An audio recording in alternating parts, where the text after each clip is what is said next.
तुझ्यात जीव रंगला या मालिकेत लग्नानंतर राणानी अंजली सोबत गृहप्रवेश करण्यास नकार दिल्यानंतर कुटुंबातील सर्वच जण चिंतित आणि विचारात पडतात की राणा नेमकं असं का म्हणाला. सर्वच जण त्याला समजवण्याचा प्रयत्न करतात. राणा सांगतो की यापुढे प्रत्येक सदस्य सुखी राहावा हीच माझी इच्छा आहे. अंजलीला सर्वजण समजावतात की तू राणाची समजूत काढावीस. यावर अंजली सुद्धा सर्वांना सांगते की राणाने जो काही निर्णय घेतलाय तो मला मान्य आहे.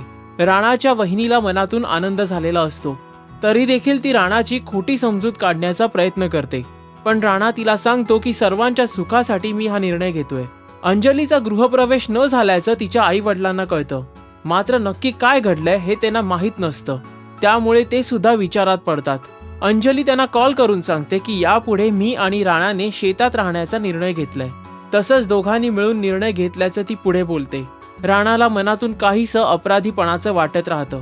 शेवटी अंजली राणाला वचन देते की कितीही कठीण प्रसंग आला तरी मी तुमची साथ सोडणार नाही. तुझ्यात जीव रंगला या मालिकेमध्ये राणा आणि अंजली यांची रोमॅन्टिक केमिस्ट्री शेतात फुलत जाणार हे नक्की. पण या प्रेमाचा प्रवास कठीण असणार हे देखील तितकंच खरं. झी मराठी वाहिनीवरील मालिकांच्या लेटेस्ट अपडेटसाठी पहा राजश्री मराठी. हाय, मी Neha Mahajan. Do subscribe to Rajshri Marathi.